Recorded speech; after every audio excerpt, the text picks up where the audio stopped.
Good morning, sunshines. How's it happening out there? Happy Saturday to you guys. Man, I started this, I don't even have my drink. How do you not drink for a full 10 minutes of anything? It's gonna be so hard. I was like, this is just funny. I was trying to get on here by 8:05, like normal. And I don't know if you guys realize, but I decided to do this on Monday morning. Well, really Sunday night, but Monday morning, Miracle Morning, gonna rock it out live for 30 days, and then Mondays when I hurt myself. So getting ready, you guys, I just think that you should come get ready for with me and just watch. It's just quite entertaining. And then trying to set this up and type, like even just the title with my left hand, it's just quite comical. So how's it going? How is your Miracle Morning going so far? And make sure you guys, if you're rewatching, you just do a Good Morning Sunshine rewatch. If it's your first time watching, put a 1 in so I know. I've been trying to interact with you guys to let you know, like, what's up? Hi, but it's also really hard to write with that one hand. So I read all your comments and love it. And then I don't say much because it takes me forever to try to write anything. I know, I'm ridiculous. Okay. Where are my friends at? It's not even showing me when you guys are joining. I see that there are people on here, but I don't know who. So sorry I haven't said good morning to you yet. Guys, we are on day 5 of our Miracle Morning together. We're doing it. You guys are doing it. If you're not and you're joining for the first time, then just keep in mind, or just so you guys know, what we've decided is that we're going to work on improving ourselves, advancing ourselves, figuring out more stuff out for our life, finding more happiness, whatever that is, starting with our morning routine. And we're doing that together in case you're just not motivated, you're not figuring it out, you don't know how to do it on your own at first. We're doing that in this setting. And you get to pop on here and basically walk through the actions of what a solid morning routine is, which you might not even know what that means yet, right? We've talked about so far really only one thing. Yeah, one thing, gratitude, right? That's the only thing we've gone through so far, which isn't even part of the savers, which we're going to start going through now, today. Awesome sauce. So gratitude is what we've done so far. So when you're in here, write your good morning sunshine and then share something that you're grateful for. And it can be anything, you guys. It can be the things that are directly around you. It can be a person. It can be just the fact that you have a phone to be able to watch them. Anything, right? All of your answers are perfect. And we're going to start going in. That's something you want to do every day, by the way. Practice in the morning, practice the night. We talked about an attitude of gratitude in face of adversity. So when stuff goes on, right? And then the habits of what this means to consistently do this. And I'll tell you the truth, guys, I just started doing my morning today and I was like about to go to the club and I remembered like at whatever, half an hour before, I was like, oh man, like I forgot, like I'm day 5 creating a habit. So it happens to all of us where this isn't like a perfect journey. It's, it's going to take a little bit of time, right? But we want to create those as consistently as possible. So getting into the Miracle Morning, I don't know when I started, darn it. Getting into the Miracle Morning of the Miracle Morning and beyond our gratitude, we're going to start going through what Hal describes as the savers. We're just going to take it like slow because my goal is to obviously not just sit here and chat, which I love doing anyways, but it's to inspire you guys to take some sort of action outside of this. So right now, maybe you just started, maybe you bought the book, maybe you did start doing your gratitude every day, and maybe, just maybe, you are going to start going through each one of these activities. So savers, the first one that we're going to go through, and I don't know how many days, maybe it's 1, maybe it's multiple, but the first thing is silence. When I went through this book, and I think this was pre-concussion. So when I saw that you were supposed to practice silence, meditation, like calmness, serenity, whatever those words, like all of those words to me, I was like, bleh. Like, are you kidding me? Like, that is not me. Like, I'm kind of out of control, loud, all over the place, all the time, and you want me to be quiet, let alone sit? So yes, the answer is yes, that's what we want. That's a part of the program. And it could be so much as just trying to take 5 minutes to get silent, 5 minutes to get quiet each day. And I'm gonna explain kind of why, and then maybe some how, some like ways that you might be able to put that into your life. First, like for me, what happened is when I started, my first time I tried meditating, I was doing one like the Deepak Chopra, and you do like this, it's a guided meditation. So like they take 30 minutes and they walk you through it.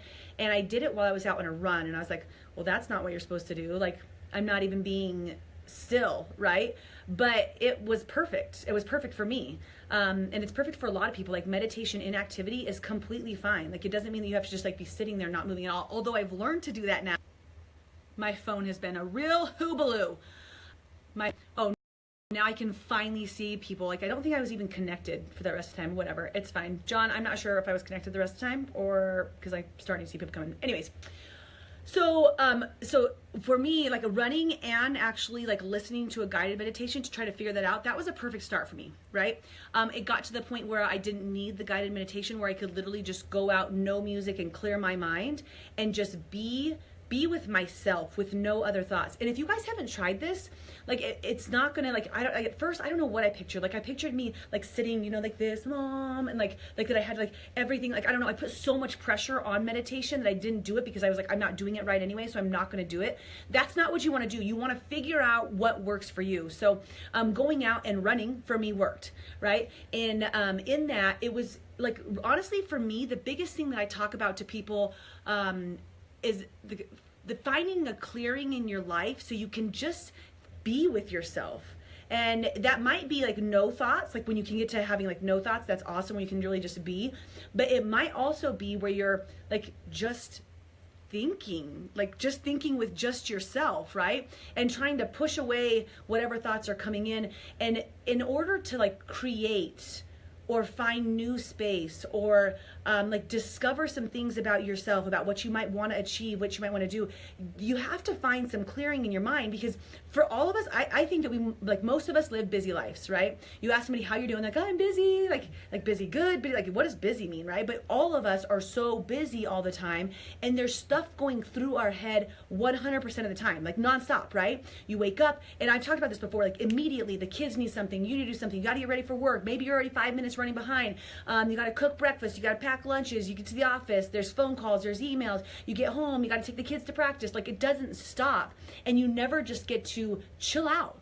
Like, you never just get like, and even when you do have the opportunity to turn your mind off, you probably grab your phone, you start scrolling Facebook, you start scrolling some sort of social media, you grab the TV, you start watching something. You keep noise around you all the time. And to actually get quiet, to get still, and to get present, that's when you get creative. And that's when you get to get creative and like start to discover some things. So that's why I love meditation. For me, it's taken me to the next level of a lot of things in life, because there's probably some things I wouldn't have discovered or chosen or tried had I not just gotten quiet, right? I was looking up, just like researching some other ways, some other things about meditation, of what they do for you, and taking notes with one arm, very poor notes where I probably wouldn't even be able to like read what they are, but that's perfect, right? But one of the first things that it does is that meditating actually changes the structure of your brain. Like it literally, like, and remember when we talked about gratitude, changes your health, changes your brain. All these things are going, they make you healthier. Like, and it's all just mindset pieces. It's so crazy, right? And a lot of people, most people don't practice this sort of stuff. So it changes the structure of your brain in just 8 weeks is what the studies show. So this isn't something you, like we were talking about with gratitude, or even with this, like creating a habit that you do once a week, every other day, once a month. And I mean, I guess like when you can get it in, start to create it, like start to just create the ability to do it. But it's like, to see the results, you want to do it for an entire 8 weeks in a row. And so here's some of the information that I was going to give you, right? So it helps you retain information. So it helps you like think clearer. It reduces your bad emotions like anxiety, stress, fear. So that's also part of your brain. That's like, maybe I'm on Wi-Fi. That's probably the problem. And I've got everybody probably in the house on Wi-Fi. Oops. So it helps reduce your bad emotions. That's what I was just saying. Your stress, your fear, your anxiety, your depression, right? That's actually like structural changes, hormone changes, like your body's changing when you're doing this consistently. It helps you overcome bad habits. So meditation, silence, quiet. Remember, we're talking about the first of the savers, which is silence. And that can help you overcome bad habits. They did some studies with alcoholics who did practice meditation versus 12 steps. Everything that you do is great, obviously. And they showed a 33% higher rate of not relapsing from the group that did meditation, because they were able to create new habits, changing the structure of their actual brain, right?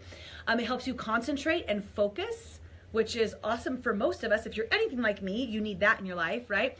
Just general health, and then it makes you happier. So a lot of the same things that we saw from practicing gratitude is also a result of doing guided meditation, silence, quietness, stillness, whatever you want to find for your meditation piece, you're going to get those same sort of results. Now, guys, like I said before, there's different ways that you can do this, and no one way is right. So I'm going to give you a couple suggestions of how to practice your silence, right, in your day. And it might just be that when you get up in the morning, you grab your cup of tea and you go sit on your couch and you just be. Like you just sit and you just be quiet, right? It might be that you're watching the sunrise and you're just being. It's a time where you can find where the kids aren't running around screaming, where your spouse isn't like right there talking at you. Like you got to have the time to just be quiet, right? I practice this a lot of different areas of my life. It's not just in the morning, but I will sometimes I'll just lay there and be quiet and be still. When I go to bed at night, same thing. I'll put on beats, so we can talk about those later. Just be quiet, be still. Yoga for sure for me pre this was definitely something that I was able to like clear my mind, especially. Oh my God, it keeps pausing all the time. Okay, we're almost done anyways, guys, here. So, and I don't know if that you guys even see the pause when you rewatch, because all these are gonna be rewatches because it's paused so many times, whatever, it's perfect. So, so practicing at the end of yoga, I'll do this just like when I'm driving. If you're super busy, driving is a time where you can find quietness. And I like don't zone out, like obviously, but I'm just talking about finding quietness and stillness. So maybe new ideas can enter your mind. And driving, turn off the radio when the kids aren't in the car. Like that's just a time where you can find some peace and quiet, right? So it might just be like when you go out on a run, like that could be, right? So there are some suggestions for you guys. There's the reasons why you would want to practice silence. This is the first of 6 of the savers for however. There's so many different ways to have a miracle morning. There's so many different ways, but this is going to be one of the things that we practice. And when you comment, like when you jump on, right, you do your good morning sunshine, you do your gratitude. I also want to know, what are you doing to practice meditation? So do you have any suggestions that you can write down below this for our friends? And then each day, like I was quiet for 5 minutes yesterday. Celebrate yourself, celebrate the wins, because that's gonna be part of this interacting together and sharing, right? So guys, that's what I have for you this morning. Good morning, sunshines. It was great to spend whatever time we gotta spend together, because this was all over the board today. I have no idea who was joining or anything because my internet sucks at home. That's all I got. All right, morning sunshines. We'll talk to you guys later.